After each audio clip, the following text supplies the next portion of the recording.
Ladies and gentlemen, I feel so delighted and thrilled to wish you good evening. This hegemony, revolt, and selfhood brings me to the question of languages. And uh, I do not think you'll disagree if I said that for any Indian, a lot of what goes inside the mind has roots in the Sanskrit language. A, a lot of what goes inside the head has roots in the English language. And a lot of what goes inside the heart has roots in the Persian language. The head, the heart, and the mind. There is still the question of the soul. And I shall say in the course of these lectures, what is there in the soul, if soul exists at all. Since we are in 2025, before I turn to the question of Sanskrit, Persian, and English, I would like to allude to things that happened to us exactly a century ago. But these three languages, Sanskrit, Persian, and English, all belonging to the same language family, uh, drawing sustenance from the same roots, have kept us enthralled for the last several thousand years. English for some centuries, Persian for some more centuries, and Sanskrit for even longer time.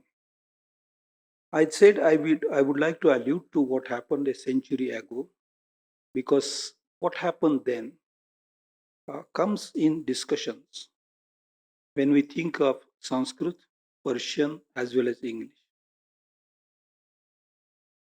In 1920s, several very uh, significant books appeared. In 1922, T.S. Eliot's Wasteland, which had allusion to the Brihadaranyaka Upanishad, with the story of Prajapati creating this universe and then dancing in joy and asking the Devas, Daityas, Danavas if they understood, and each one saying they had understood that differently, meaning they had not understood anything at all. But that was just a story, but the Westland was about what modernity has done to people, to humans. The next year, in 1923, a book called The Essentials of Hindutva. It was a pamphlet, a political pamphlet, uh, written by Savarkar, appeared. In that, he had he had described what Hindutva would mean as a political program, and there were seven features, essential features. But at the top of it was the idea of citizenship. If a citizen's punya bhumi, that is the land of her or his religion, is not the same as his or her pitru bhumi, then that citizen could be a suspect, a second class citizen in a Hindu Rashtra. This is the essential feature of the Hindu Rashtra as imagined by him in 1923. It is his writing, not my. I am neither endorsing nor opposing it at the moment. I am only describing what happened 100 years ago. In 1924, a book appeared towards the end of 24, not here but in Germany. But it used a term which matters a lot to us in India, and the term was Aryan, Arya. That book was Mein Kampf, which was written by Adolf Hitler when he was in jail for about 10 months. He dictated it, and his deputy wrote it down. In 2 years later, a young man in Italy was arrested. His name was Antonin Gramsci. He was sent to jail for opposing Mussolini. He had founded a party, the Communist Party in Italy, and that party was shaping up. He had established it just a few years before that. He was a journalist, a successful journalist, a good scholar. He had established a party, but because there was apparently an attack on Mussolini's life, because some of these people, come under threat of murder very often when they have to arrest people. It happened in Puna, Bhima Korega. Mussolini had his Bhima Korega, and uh, Gramsci was arrested in 1926, 199 years before our time. He was kept in jail for about 11 years, and during those 11 years, he wrote copiously notes. So they are called prison notes, about 30 notebooks, 3,000 pages on history, on philosophy, on politics. In those notes, he used the term hegemony. Nearly after a gap of 2000 years, the term was used in the Greek language. And that because the term was used by Gramsci, I need to tell this story to you. It was used in the Greek language based on the term hegemon. And hegemon was not just a powerful ruler, but a powerful and an influential ruler. Not just somebody who wills power, but somebody who actually changes the lives of people, not for good, but impacts the lives of people. So Gramsci was thinking about how to fight hegemony, which was coming up in Italy in the form of Benedetto Mussolini. There, Gramsci develops Marxist theory of countering exploitative power and takes it in a slightly different direction, rather deepens it. For Marx, there is a class conflict, and in that class conflict, intelligentsia, critical intelligence, will play a critical role to bring about a revolution. This kind of stand, I'm oversimplifying these statements, um, but Gramsci said that hegemony is not an event, a phenomenon, but a process, and it happens every day, and it has to be fought on everyday basis, and it cannot be fought by orators, writers, poets, dramatists, artists. It has to be fought by people who live a life with which their thought is connected. A worker working for the workers can fight hegemony, but not a thinker thinking for workers can fight it. So he proposed this idea of an organic intellectual, not just intellectual like me, armchair an organic, somebody who actually dirties his or her hands working with the problem. Second thing that he said was that the institutions of a hegemon persuade the people ruled to accept the ideas of the hegemon as if they are helpful to their lives, and therefore those will have to get into the veins, the nerves of those institutions, and put up contestation on everyday basis. I mean, these days we say democracy has collapsed. Not only in India, it has collapsed in most other countries.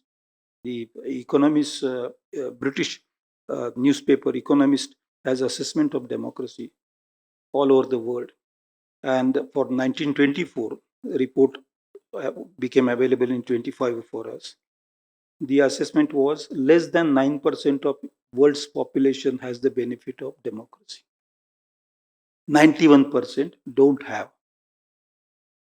I will talk about these things more elaborately in the third lecture. But I thought I should explain what hegemony is for Gramsci between 1925 and 1937. The 1937 is an important year, but I'll come to that in a minute. I mentioned Savarkar's idea of Hindutva and citizenship, but it was not as if he pioneered that idea. It had some antecedent. And though there is a difference between the antecedent and his ideas.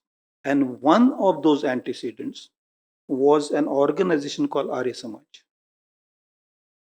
which is a Gujarati person called Mool Shankar. No, no, his real name is Mool Shankar Trivedi. And he was known popularly as Dayanand Saraswati. He's from Morvi, from where we get our tiles, that place. Dayanand Saraswati had based his idea of Arya Samaj drawing upon a conversation he had with Tagore's father. Tagore's father was not responsible for Arya Samaj, but Dayanand Saraswati wanted to differ with him. Tagore's father was involved in another Samaj called Brahmo Samaj. This discussion happened in 1873, 74.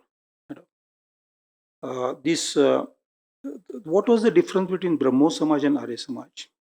I need to explain, because what is happening to these three languages and what is happening to us and the nature of hegemony, that debate between Brahmos and the Arya can throw very good light on that. The Brahmo Samaj was the brainchild of Ram Mohan Rai. Ram Mohan Rai was the last writer of Persian language in India. He wrote his first book, published in 1803, was written in the Persian language. And that book was about the importance of the same God. He calls it monotheism, but it is not about monotheism in the sense of Madhavacharya and Vallabhacharya. It's not about that. It's about how the same God is there in Christianity, in Islam. His choice of language, because he was a scholar of Sanskrit as well, but he chose Persian to write that. So Islam, Christianity, and Hindu, same spirit. Brahmos believed in that. They believed in equality of all religions, equality of divinity in all religions. They wanted to do social reform, child marriage, widow remarriage, stopping sati pratha, and so many things. I'll be brief, as brief as possible. The Arya Samaj was interested in ancient literature. Brahmo Samaj was interested in ancient literature. It respected Vedas as well as the Upanishads. Upanishads come nearly 700 years after the Vedas get composed. There's a big gap, and I'll be talking about it later. The Brahmos wanted social reform. The Arya Samaj wanted social revival, revival of Vedic culture. The Brahmos respected all scriptures. The Arya Samajis respected only Vedas.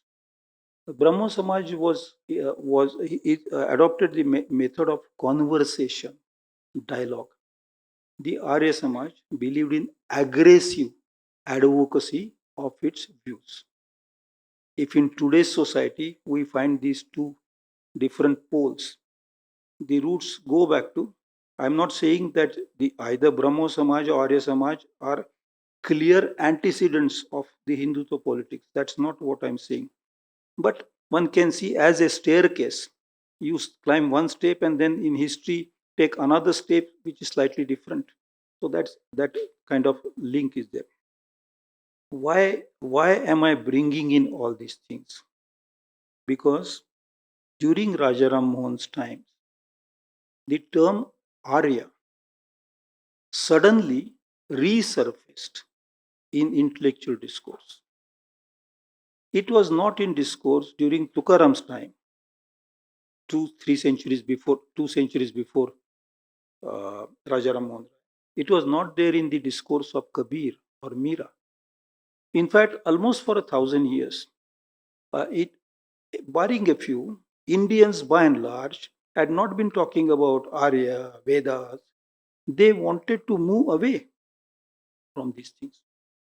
I'm not saying they denied any of these things, but these things did not make the central focus for the intellectual and spiritual and emotional activities.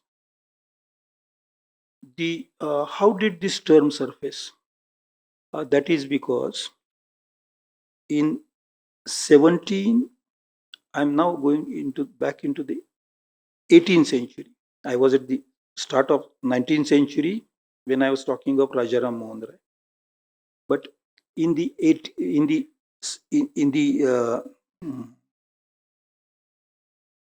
I was at the beginning of the 19th century. Now I'm getting into 18th century. In the 70s of that century, 1770s, a couple of French uh, writers discovered that a term in the Greek language, which is pronounced as Oria, was very similar to a term in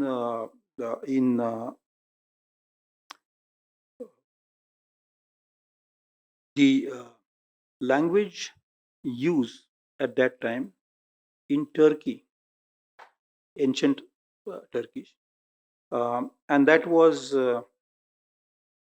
Arya.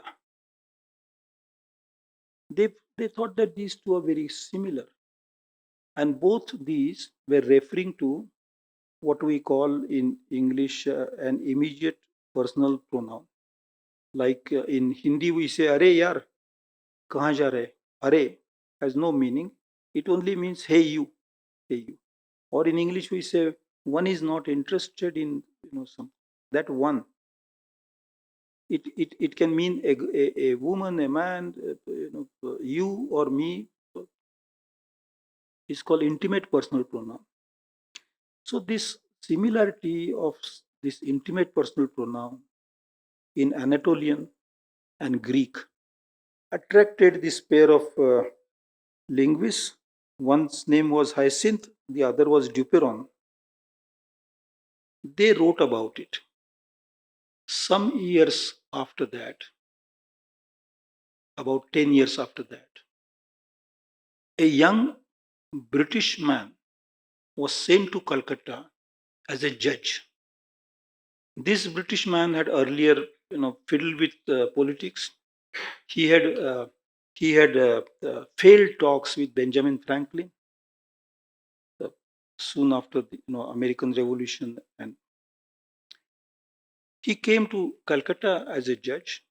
And in the second year of his stay there, he set up a small society that was called the that was later called the Asiatic Society, but it was a group, really. And his name was William Jones. History calls him Sir William Jones because his father's name was also William Jones, who was very distinguished. And in order to make a difference between his father's name and his name, he is known as Sir William Jones. So please forgive me if I say Sir William Jones. Sir William Jones had studied some Persian. He had studied Greek and Latin and Hebrew, and he had started studying Sanskrit. So he said in the second lecture in that second annual lecture in that society, that it appears that Latin, ancient Greek, ancient Sanskrit, ancient Persian have perhaps a common mother because nobody knew what it was. He said, let us call it a proto. A proto language is a language for which there is evidence, but no example. That there is logical evidence, but there is no material evidence. So he said, these languages span India all the way to Europe. So he named them Indo European.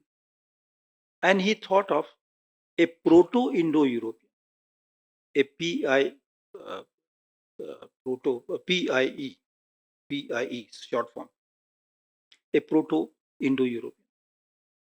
This was in 1786. 1786. While discussing these languages, he said, and his followers in Europe said, well, this is Proto Indo European. A part of it has become Greek and Latin. A part of it has gone to Iran, become Persian. So let's call it Indo Iranian. And a part of it has gone to India in the form of Sanskrit. So let's call it Indo Aryan. The term Arya came handy to him at that time,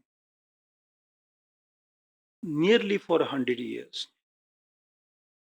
Linguists kept looking for the roots, they kept looking for this proto Indo European and how it developed into on one's, and there are other theories that actually at one end it is connected with Anatolian, at other end, geographical end, it's connected with Russian, Slavic languages. So that entire expanse of languages, all the way from Slavic languages to Anatolia, Turkey, and in between the Indo-European languages, Indo-Aryan language, Indo-Iranian, huge amount of comparative study was carried out for 100 years. And people actually found that what William Jones was saying was factually correct. That indeed there seem to be sinews of one language quite entwined with sinews of another language.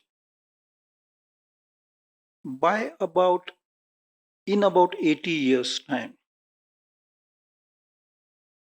this craze for tracing Proto Indo European had gone to the extent of actually giving birth to an argument that the Aryans were people. Because languages migrated, but language migration is very different from people's migration. That was overlooked. And this idea that there is a group of people called Aryans.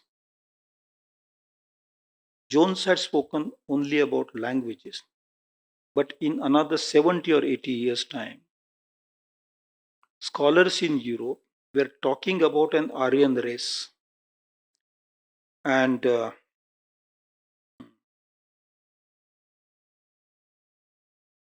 a scholar in France, Gobineau is the name. He was count. He was from affluent class. His name was Arthur Gobineau, but he was count of Gobineau, kind of Sardar.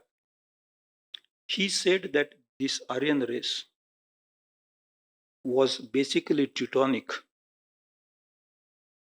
and as it moved south to India, to Iran, it became weak because there was mixture of blood,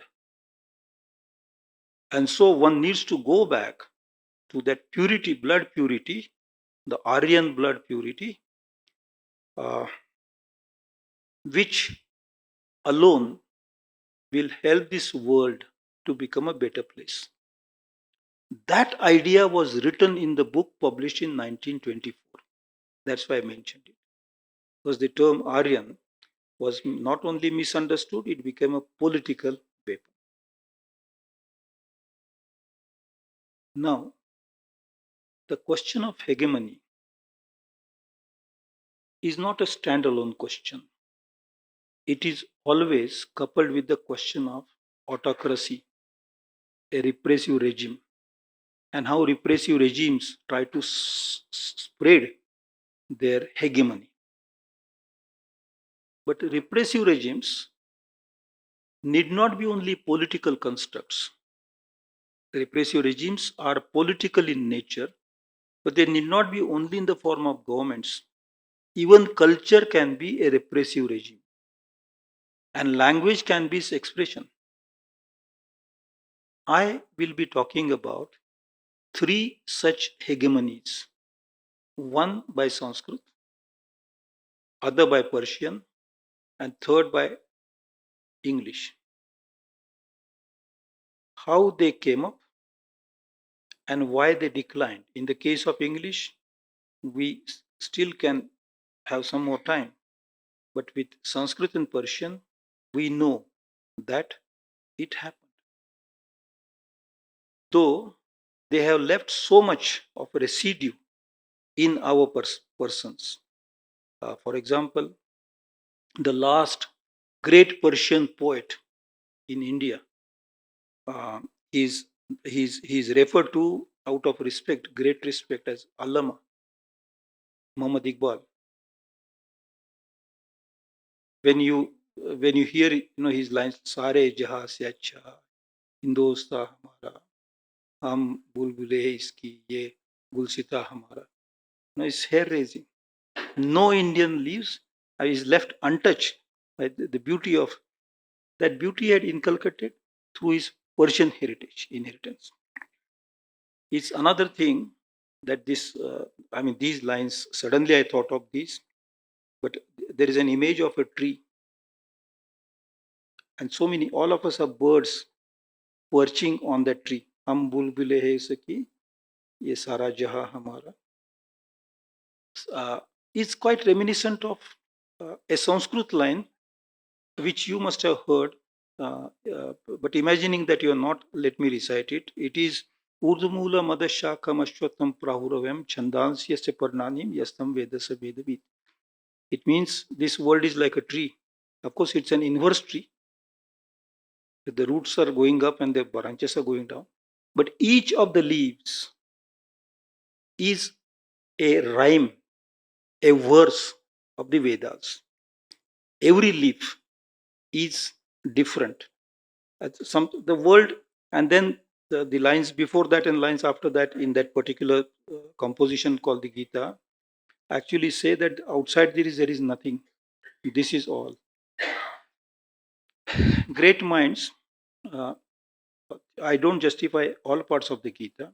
There are some which are beautiful, magnificent. There are some which can be debated. For instance, its advocacy of the Varna system uh, is non-acceptable to anybody who's sensible. But its philosophical reaches are absolutely amazing.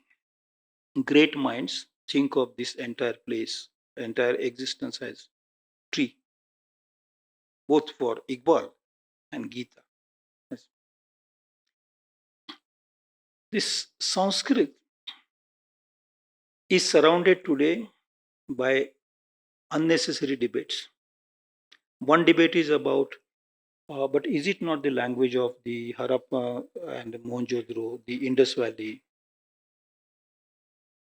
And people who ask that question have an they anticipated answer that yes, it is, and therefore it makes that language that much older.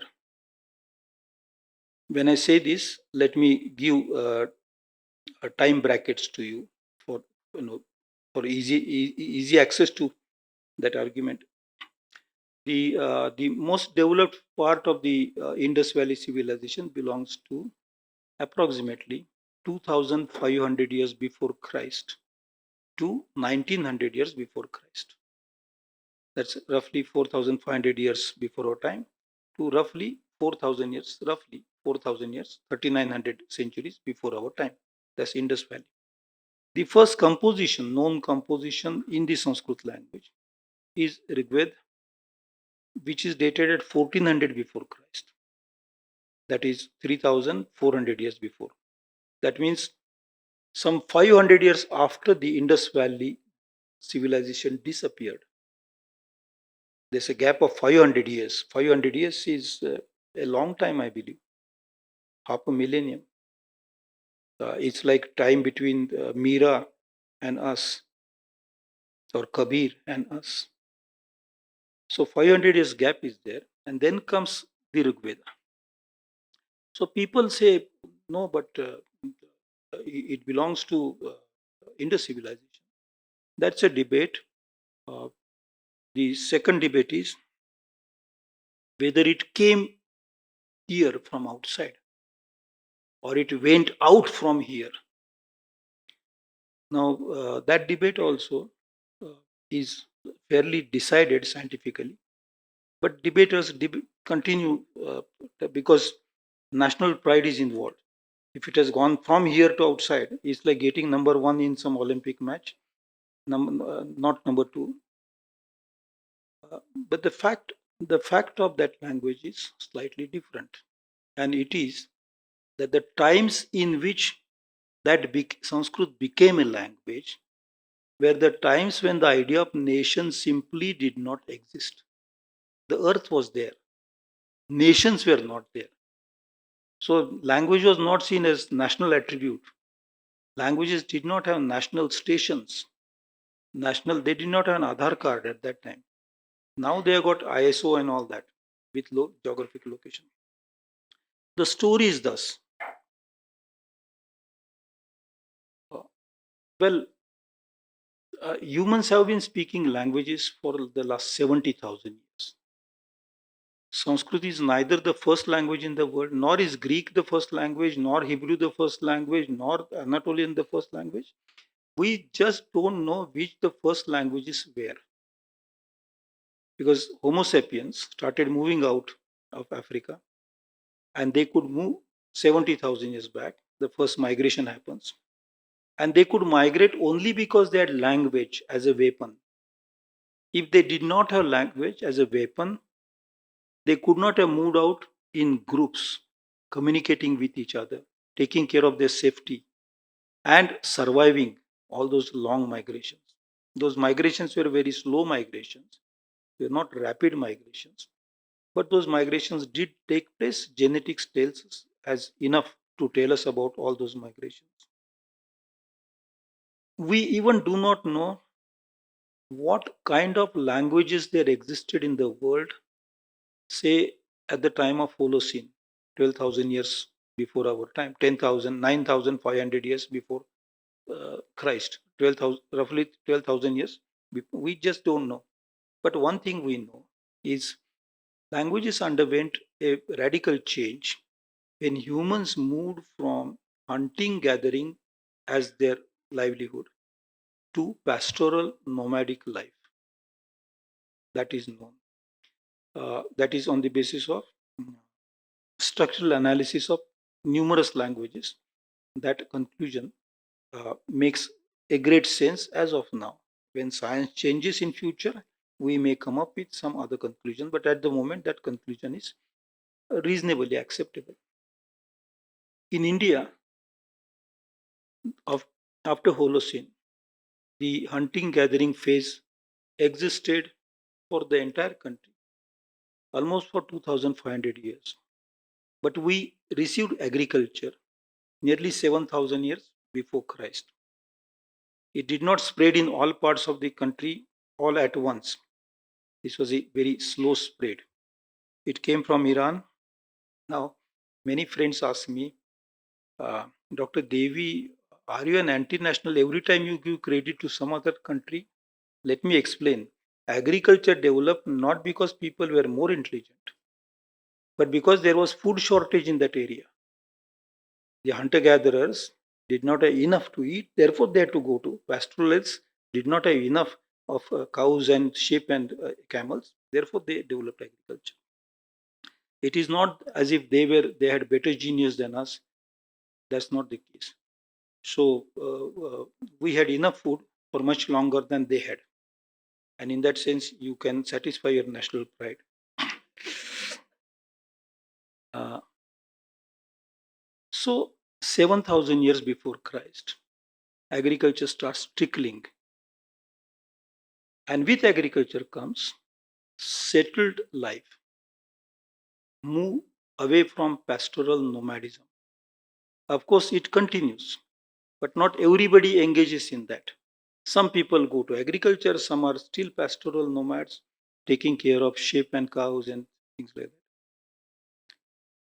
But when agriculture begins, the village structure emerges. And since village structures started emerging in India at least 5,000 years before Christ, we know with certainty that there were as many languages in the country as there were bunches of villages. You know, even today we say हर 12 कोस पे भाषा बदलती है, which is not literally true. But in Karnataka itself, there are about 16 or 17 different varieties of Kannada. There is no real Kannada, it seems. There are only varieties of Kannada. Together they make what Kannada is as a single language. The Kannada is a language that writers write, but people don't speak. What people speak are different languages. Uh, Together making. So this has been the situation.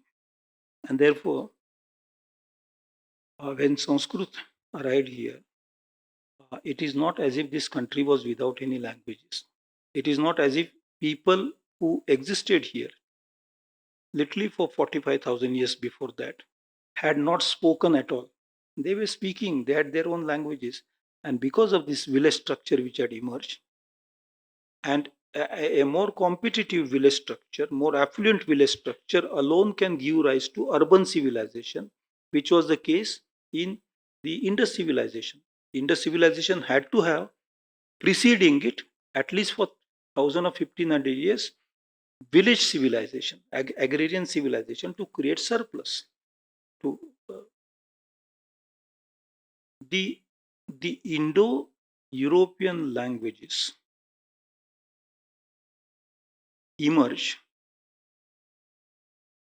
in an area which is described by geographers as the Eurasian steppes. It's a very vast area. I mean, just one small, say, Kazakhstan is 32 lakh square kilometers.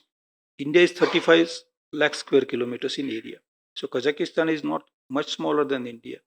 The Eurasian steppes could be about 8 times larger than Kazakhstan. They could be about 6, 7 times larger than India itself. In that area, people remained nomadic in habit for much longer than people in India. And this is going back to about 5,000 years before Christ. They had just started in that vast stretch, because it is grassland without tall trees, but most of it is flat except near the Russian side, the Ural mountains ranges. But in this flat grassy land, uh, people were moving about in search of food, obviously, pastoral nomads. They had animals, they used to feed animals, move about. But it is not like, I mean, these movements are not like they were 24 by 7 moving about. They go camp somewhere like Dangars here or Barwads or One Gujars here. And at different times, at different timelines, their lifestyle changed a little bit.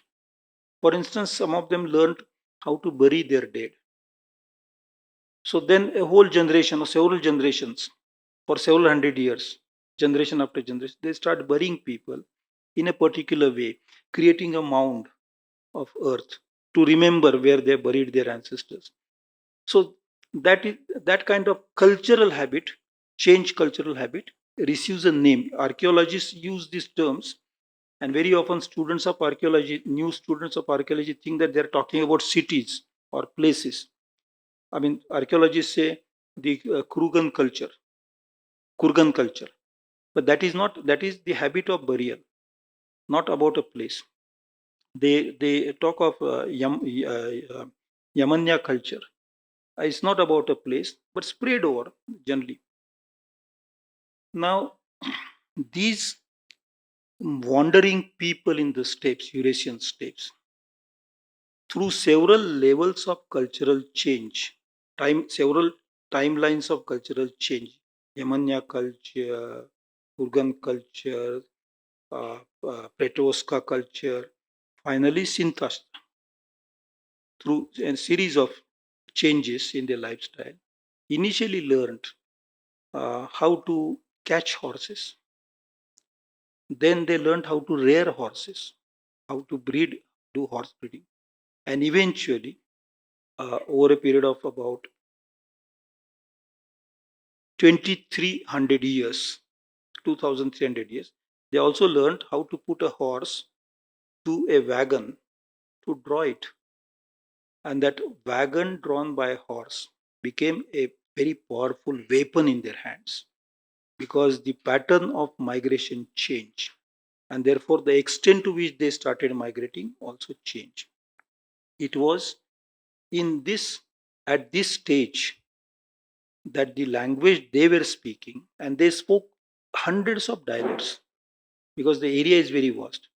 The set of dialects that they spoke around 2300 years before Christ came slowly towards Iran. From where did it come? From Kazakhstan, Central Asia. If you look at the map at your leisure, between the Caspian Sea and the Pontic area, that is where Europe and Asia get separated, and this small ocean, small sea, landlocked sea in Central Asia, between that area, so Pontic Caspian area, steppes is where these nomads were there. Finally, they arrived in what is today Afghanistan and part of Pakistan uh, around 1600 years before Christ, bringing with them not just their languages, but their songs and their idea of gods and names of gods. Not just songs and gods, but they also brought with them a great talent for singing, the lyrical capacity of the brain they brought to what is today's Afghanistan, today's Pakistan.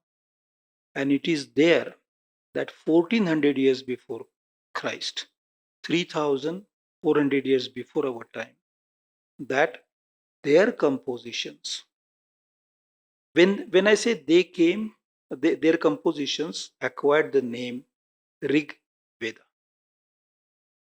Now, did they come in a large migratory group like we saw crowds in Nepal last week? Was it a crowd like that came in? No, they came in small bands. By band, I don't mean music band. Small groups, and camped. And they did not camp only at one place. They kept moving about. However, the area there, and very few of them came. It's not large numbers, but the area where they came already had taken to agriculture. And suddenly, the nomad who have known nomadic habit for the last 4,000 years, over some centuries, about 4 or 5 centuries, also acquire slightly sedentary way of life. 1400 years before Christ to 1100 years before Christ, those 3 centuries is the time when the 4 Vedas take shape.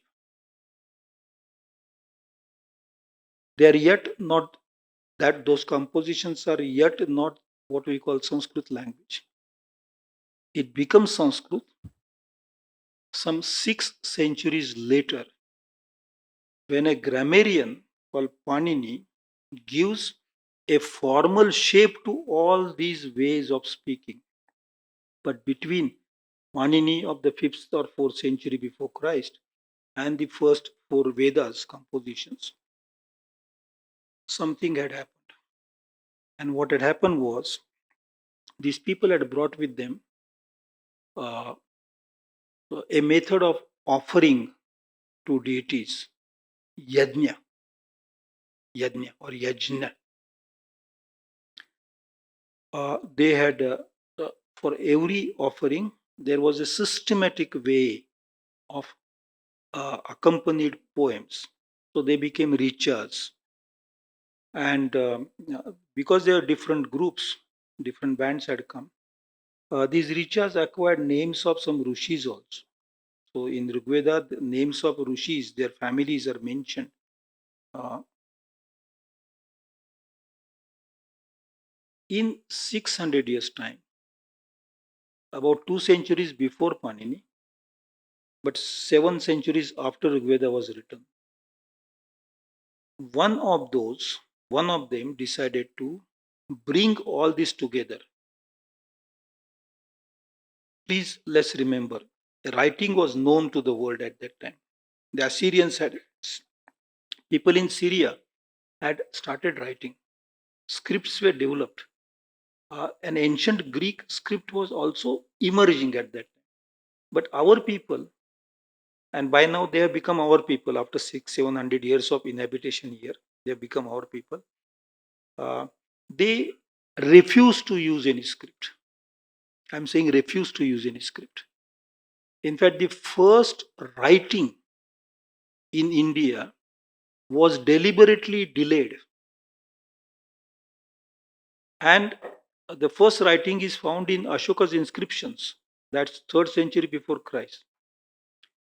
That's 1100 years after the Vedas were composed. In those 1100 years, the offerings, the mantras, the riches were orally remembered. And some 700 years after the Rigveda was written,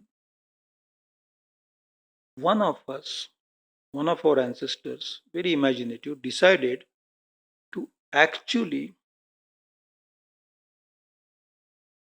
put together all of them in 2 sets. One set was where the Sandhi is explained, like we say Mahotsav, it is Maha Utsav, becomes together Mahotsav. The other is how it was actually recited. In recitation, you use all the joint words. There was a big gap between the two. Aurobindo Ghosh, who was a great scholar of Vedic literature, but he was not an academic scholar. He had his own take on this.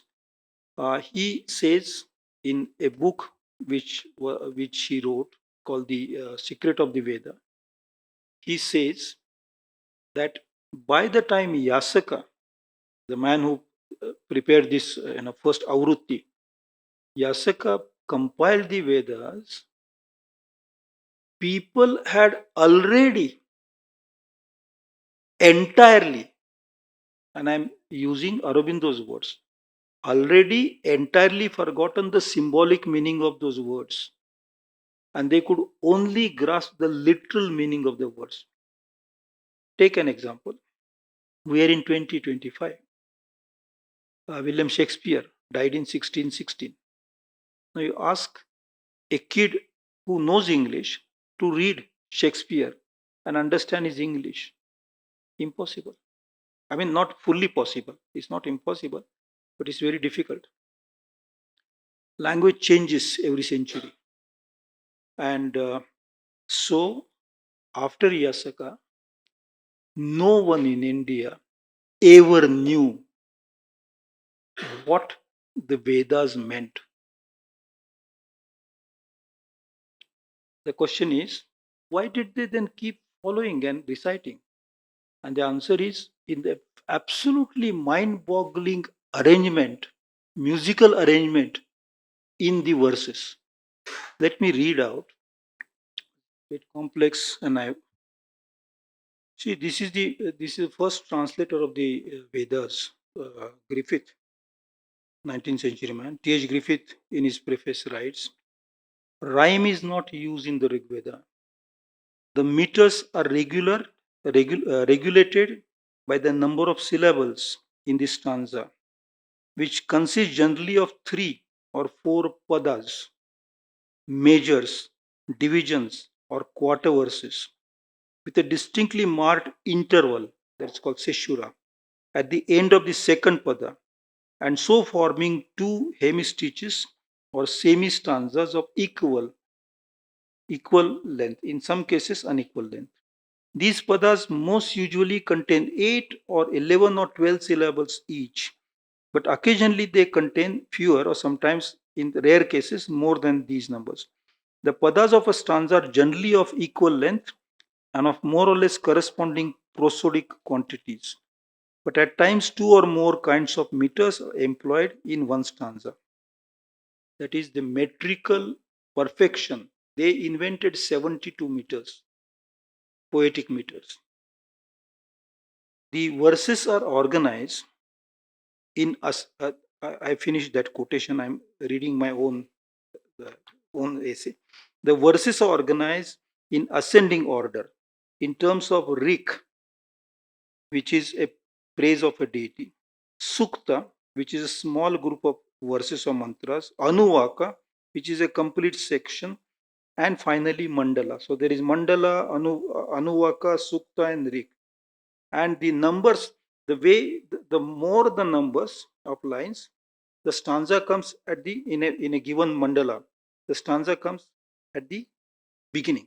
The fewer the lines, it comes then. So it is easy to remember because of these meters and because of the organization of lines. There are 10 mandalas, 85 anuvakas, 1028 suktas in the Rig Veda, constituting a total of 10,552 mantras. And in order to make this uh, easy to remember, they also invented meters like Gayatri, Ushniha, Anushtup, Brihati, Pankti, Risup, Jagati, Atijagati, Shakri, Atishakri, Ashti, Atyashti, Dhriti, Atidhriti, Prakruti, Sanskriti, Atikruti, and Utkriti, etc., etc., etc.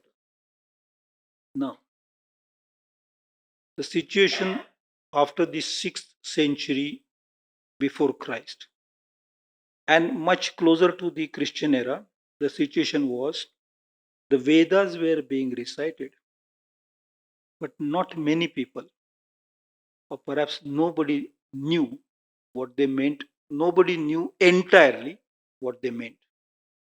It is this obscurity of the composition which created their magic and aura.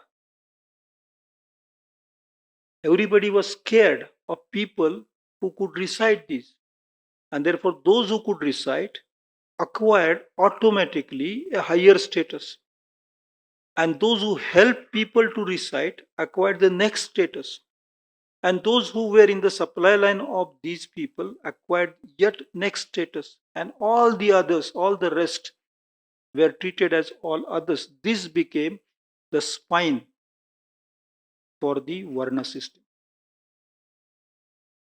That Varna system, entirely based on letters, poetry, meter, music, access to letters, poetry, that that created the hegemony of Sanskrit in India. My time is over. It is 7:30. So allow me 2 or 3 sentences. So Persian acquired its hegemony once again through poetry. Persian has a history of roughly 3,000 years outside India, but Persian had acquired immense amount of prestige already in Asia, China, West Asia, Central Asia, before the Persian language actually landed here. And in the tussle between the Ottoman Empire, which used the Turkic language, and the Arabic Turkic language, and the Persian, what they call the Persian system, Persian had an upper hand because the Persians had managed to manipulate the script. They made it Arabic Persian script, but it was this Persian element in the Arabic script which dominated Arabic mind also. Because of this Persians' ability to create a script to its advantage. By the way, all these three languages, Sanskrit, Persian, and English, did not create their own scripts anytime. English does not have its own script even today. It is using script of the Latin language. Sanskrit did not create its own script, as I said, deliberately, and it had to use Brahmi script and sometimes Sharda script and so on. Persian, because of its absolutely uh, extraordinary poetic beauty, became a language of prestige in India before the Mughal rule had started here. Please think of this. Firdausi's Shahnama was known in India 2 centuries or 3 centuries before the Mughals landed here. Sufi poetry was known here. Hindustani music that you're so proud of was founded by a man called Amir Khusro because he was a Persian poet. And Khyal and Tarana are his contributions. Leave that aside. You heard of sitar. Sitar is a Persian word. Se means three, having 3 strings. That was his Amir Khusro sitar had 3 strings. So it was 3 string instrument. Music and poetry, marvelous poetry. Persian poetry, say Omar Khayyam of the 11th century or 12th century, and Firdausi, they were known all over. If there was a Nobel Prize at that time, the English had not come by Edmund Spencer till the 15th century. Neither French nor German nor Italian. Italian had a Dante in the 13th century. But from the 9th, 10th, 11th, 12th, 4th centuries, if there was a Nobel Prize in literature at that time, the Persian language would have got at least 399 Nobel Prizes over those 400 years for literature. That kind of hypnotizing literature they produced. India accepted the Persian language, and therefore Akbar, who did not read, he could not read Persian, he could not write Persian. He was a Mongol. He belongs to this Taimur's family. He had to use Persian for running his administration. And Hindus learned the Persian language out of their desire. All the daftaris, administrators, people, I mean, so many Brahmins, they were great Persian scholars. The last example I gave was Rajaram Mohan Rai. There was no Muslim ruler to drive him to learn Persian. He learnt it out of love for the language. I will speak about it tomorrow. I'm sorry I overrun this time. With English, uh, we will talk again tomorrow.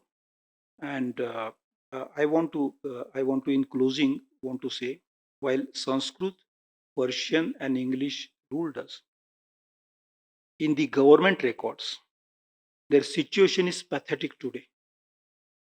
In the census of 2011, India has shown zero speaker of Persian. The name has been removed from the census. Till 2001, Persian was shown as being spoken. In 2011, name is removed. Sanskrit speakers are 2,400, but their number is deliberately hiked. While in reality, when I did the linguistic survey of India, I did not come across any significant number that speaks Sanskrit as their primary language. as secondary languages. With English, and this is the shock for you, the government's record is that about 2,65,000 speak English in India. But the global records for English show that 25 crores speak English in United States and roughly 21 crores in India speak English. The global records, as I will give the exact figure, 21 crores global records speak English. Government record says that 2,50,000 speak English. Our relationship with the English language is uneasy because we are fighting wrong enemies. Persian relationship is uneasy because we just don't know what it contributed to us being who we are. But our love for Sanskrit, which is dead and gone, is dead for 1,000 years, is boiling with enthusiasm, as if we somehow bring back that glory, we will suddenly stand out as some kind of Vishwaguru. Hegemony of language is working in our minds today in strange ways. But about that strangeness, we'll talk. Thank you. And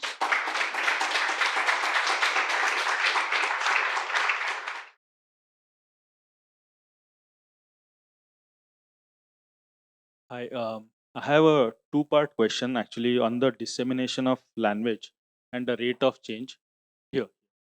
The first one is you said that there were groups who kind of came into India and then hence some of the initial I would say precursor of Sanskrit's bed. So I was reading a book very recently on Eastern Europe, and do you think that similarly it could be someone like the Roma or the predecessors who have helped disseminate some of the languages in either direction? That is one. And the second thing is again on the rate of change of language, because I think um, the current generation or people who are living now mostly interact with each other through computers or mobile or technology. Do you think the rate of change of language is actually reducing, and hence maybe English might never die, though maybe over a period of time become something else like hieroglyphics or emojis or whatever?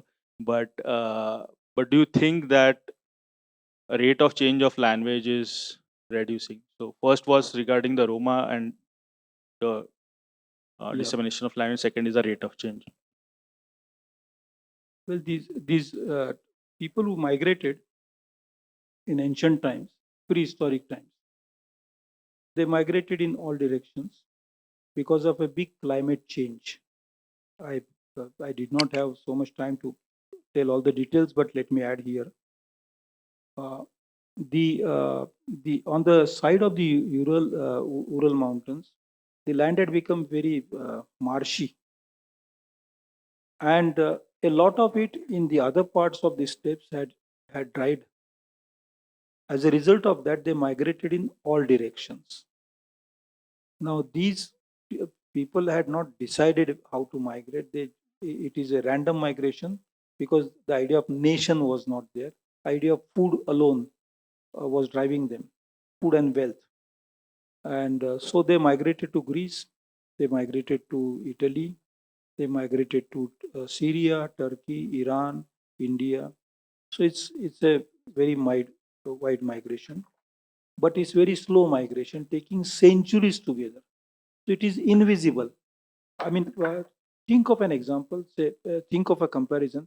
Indians going to US, but have migrated in last 50 years in a much larger number than those ancient people may have migrated in 500 years.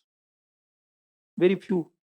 But how do we explain this flow of language unless we use the term migration? So that's where the term migration is misleading, and whether in which direction they migrate, that is difficult to say. But the languages have spread out. About the change rate of change. No, actually, technology should have reduced the rate of change. of language. But the situation appears to be exact opposite. Sanskrit was without any technology except for speech and script when it got it. Persian came in with the paper technology. In fact, in Kannada also, but in Marathi and Gujarati, I know the words for paper, ink, and book, and even pen are all Persian words. There are no Sanskrit words. Kagaz, shahi, kalam, ya lekhni, and pustak. Pustak is a Persian word. Yes. So Persian wrote on the back of paper technology. English on the back of print technology. Why did Indians plunge for English? Because they thought it's bringing modernity through books, while they were oppressive. So we hated the British, but we did not hate the English language. We wanted their language. Now new technology has come in, digital technology, and through that somebody else is trying to spread their hegemony. But these are faceless people. We don't know who they are. Occasionally, their names surface in media, but we don't know really who they are. They are capturing our minds, our imagination, our intellectual transactions. And the change from human language to digital language is going to be very, very rapid. There is a UNESCO assessment of how many languages will die. Out of 6,000 living languages, more than 4,000 will be dead in the next 30 years. 30 years, I'm saying. Whereas in ancient world, it took 300 years or 3,000 years. Now it's taking 30 years. So the speed of change has increased while technology should have stabilized languages. Actually, the way people speak languages, that's changing very rapidly. In fact, there is no exchange, meaningful linguistic exchange between one generation and another generation. So often our media is to say this is Gen Z thinking as against their parents or as against the parents of the parents. Also, we have now four generations in the society with our, the death rate going down, and dialogues have collapsed. And that's another reason why, one of the reasons, as sociologists argue, for the rise of uh, authoritarian rules. We not still notice this reason. The breakdown of communication between generations is one of the reasons they're posting now. They're posing as authoritarian rules because the society is generationally fragmented, not just socially fragmented or economically fragmented. I hope I address a part of your question. Yes, yes, sir.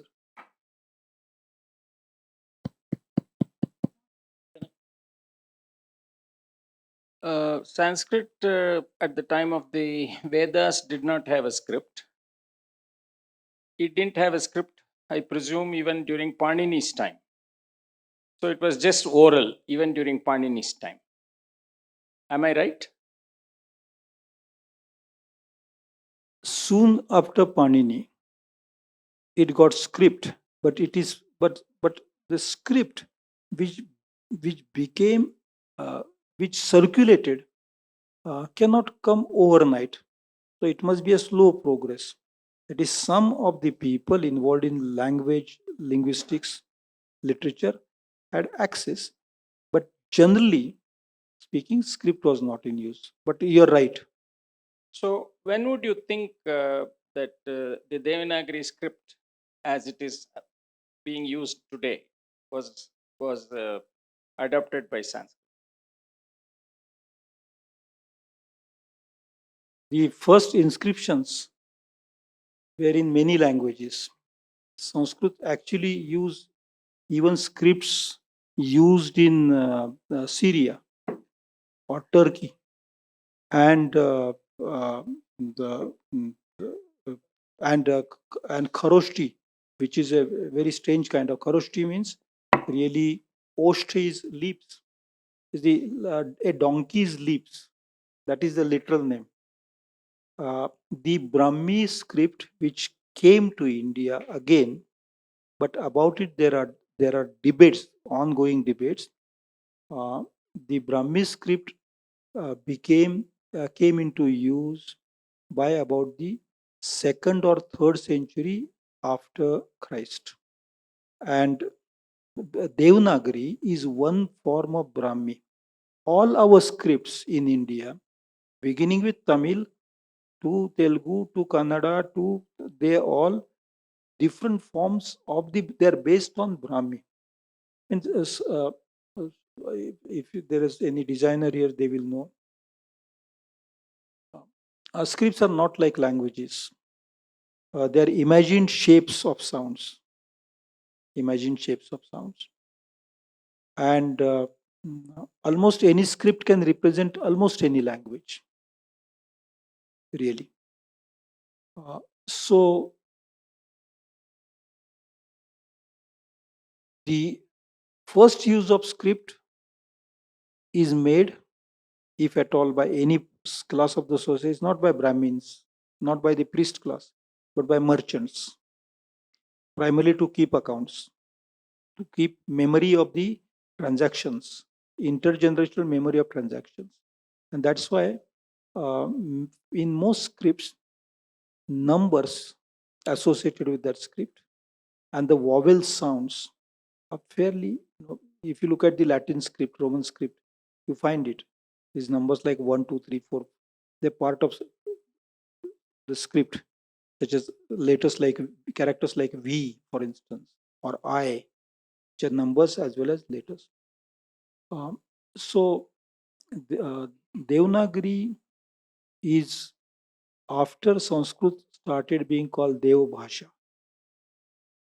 It started being called Dev Bhasha in the times of Bhartrihari, which is 4th century AD. It was called Dev Bhasha because it was proposed as flawless and pure language, which is not the case of any language in the world. Languages neither have flaws nor virtues. Languages are social systems. They don't have, like human beings, those attributes. Uh, they're always imperfect. They're always getting polluted. Sanskrit has imbibed so many words from other languages, including Tamil, Prakrit, the Proto-Assamese. Sounds like n and l, which did not exist in the earlier form of the Indo-Aryan, were imbibed by the Indo-Aryan while it was becoming Sanskrit from Assamese, Proto-Assamese. Retroplex sounds it acquired here. So Devanagari is about 4th century, but there were competing scripts. Like there was a Sharda script used in Kashmir. Sanskrit was being written in what we call Tamil script today in Kerala, and Malayalam script also. Devanagari became a common practice for Sanskrit only after paper came in use in India in the 9th or the 10th century. And by the 12th century, that system had stabilized. After the 12th century, Sanskrit has not gone to use of any other script but Devanagari. Sir, it was a very interesting lecture. My question is, whenever one concludes any language as a dead language, we have to be very careful about framing the things like that, because languages, interestingly, live through in different ways. Take the Western civilization, which takes great pride in Latin and Greek, even though Latin and Greek can be called as dead language, you are putting it. But the entire botanical literature, entire scientific literature, entire medical literature are all deriving their strength from Latin and Greek. All terminologies, all concepts, even to the latest ones, whichever is coming into the science, they all go back to Greek and Latin to see what is available there to term it, what is available there to name it.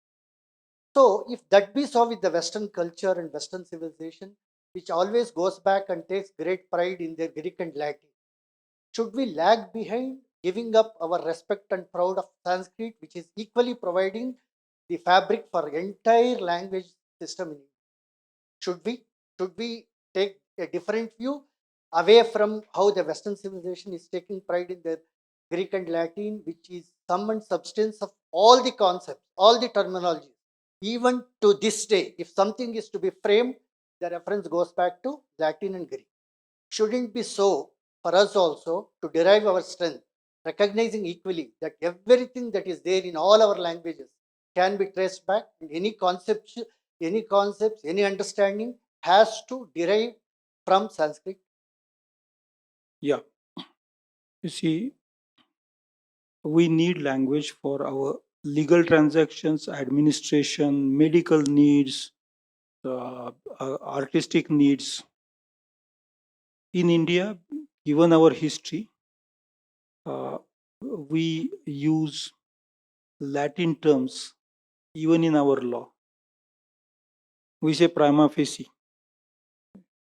I mean, that's pure Latin.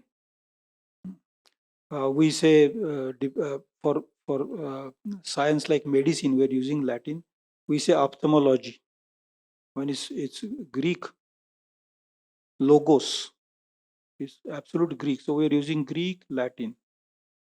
In administration, medicine, in engineering, in political science discussion, we use terms that have come from all over. We use the term like perestroika and glasnost. We use tariff war now. Tariff war will become a Telugu term very soon, Kannada term very soon.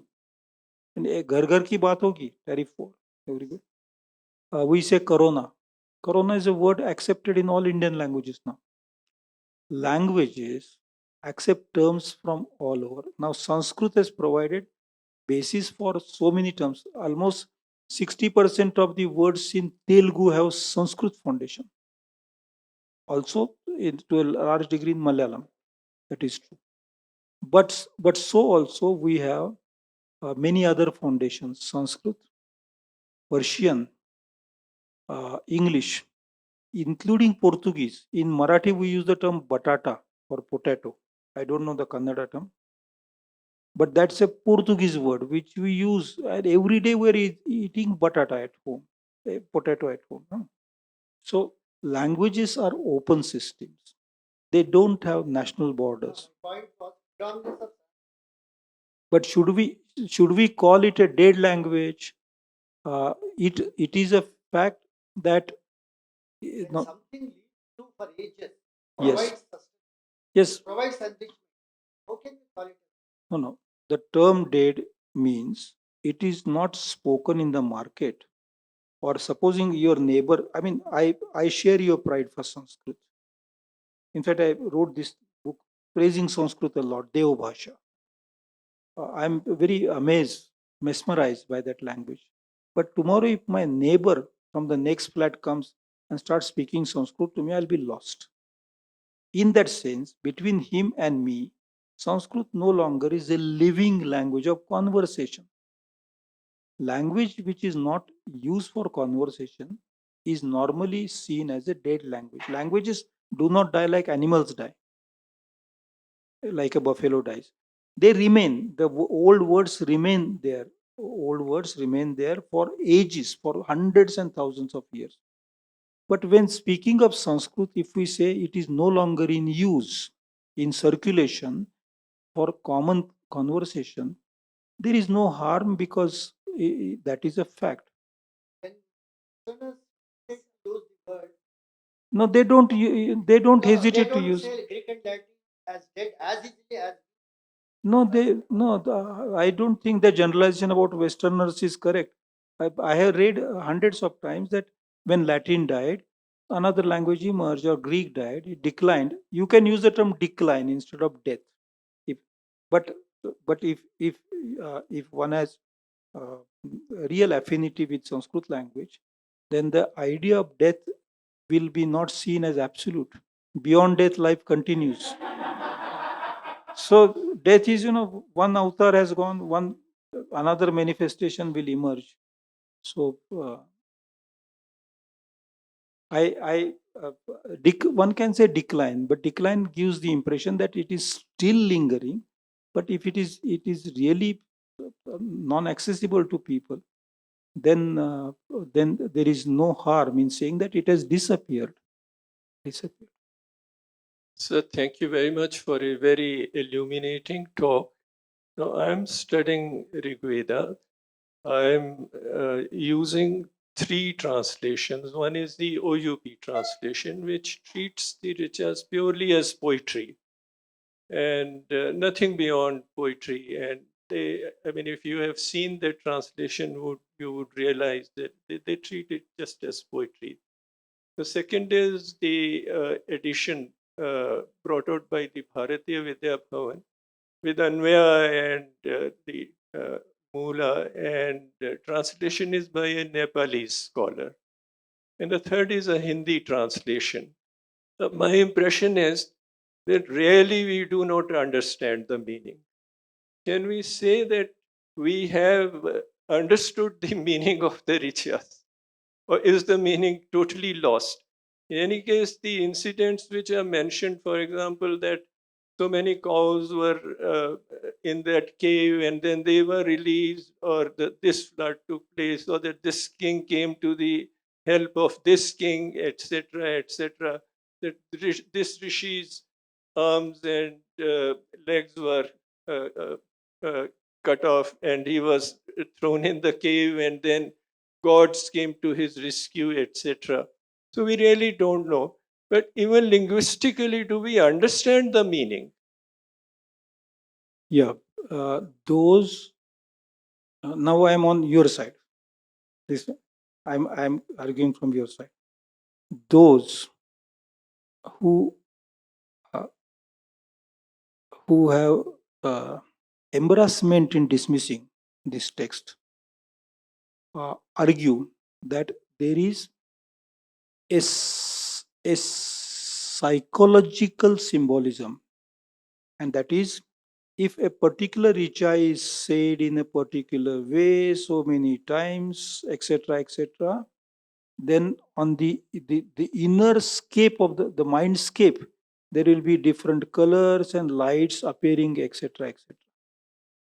That is the yogic experience. They call it yogic experience. And we don't know what is impossible to verify, because yogic experience cannot be verified. It is self-attested that I have darshan, people say. True spirituality in the sense of charity and compassion for fellow people is a different story, like which your Basveshwar or the Kabir or Nanak preached. That's different.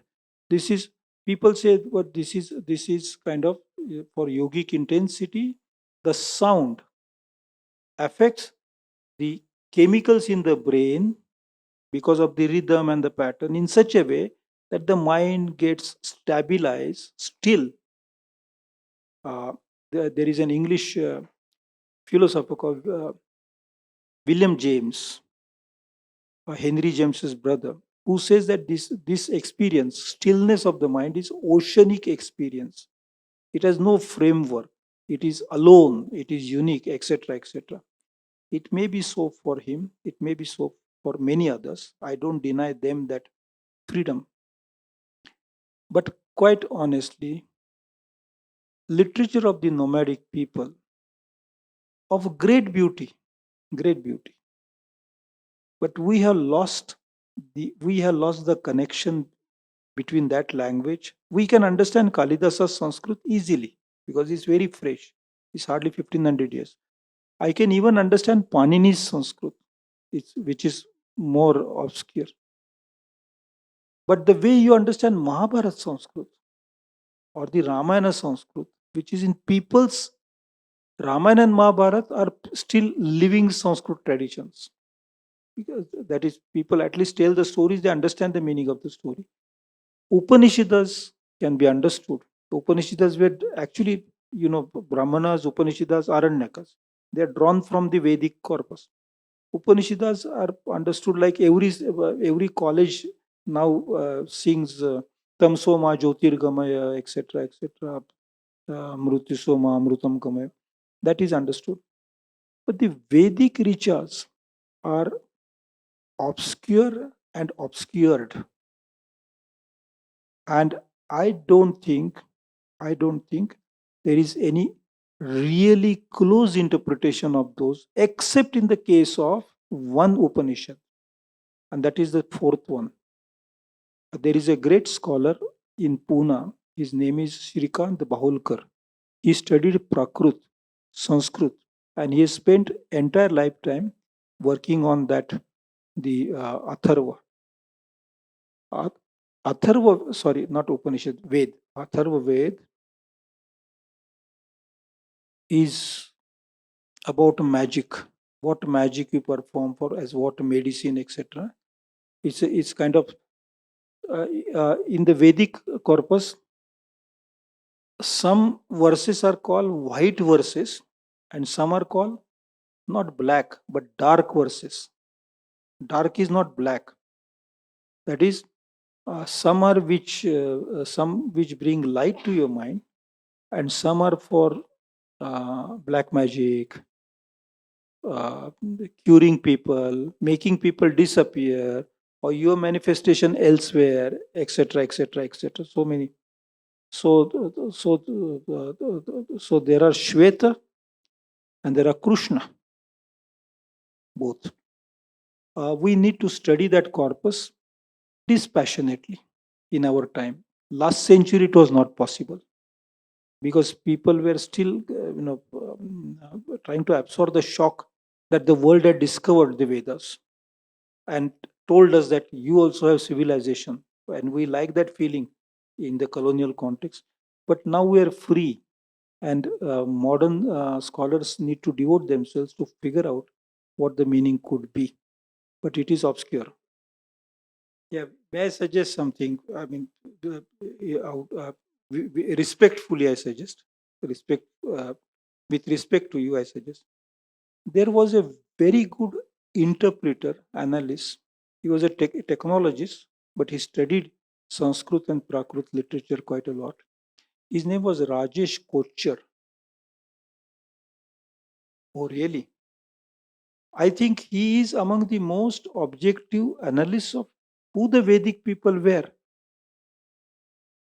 I mentioned about this drought-like situation in the steppes. He has spoken about what is this the darba or kusha, the grass which they offer in the yajnas, because that was the primary thing. Without that, a yajna cannot be performed. He's spoken about where it grows, what is it called, how they move. This whole idea about river Saraswati and all that. That river is, he has shown that it's a small river in what is Afghanistan now, and not this dried river that is imagined as going all the way to Dwarka. That is not. That is by far the most brilliant work on the Vedic people in my seeing in terms of anthropology, philosophy, sociology, etc. That book is no longer available. The publisher has suppressed the book. This is the condition where we are at. But there is also an American scholar called Andrew Ollett. He teaches at Chicago. He's a good scholar of this. But I will connect you with Professor Shrikant Bahulkar in Pune. He's in the last his last days almost close to exit now. But I will connect you, and he will be happy to answer your question.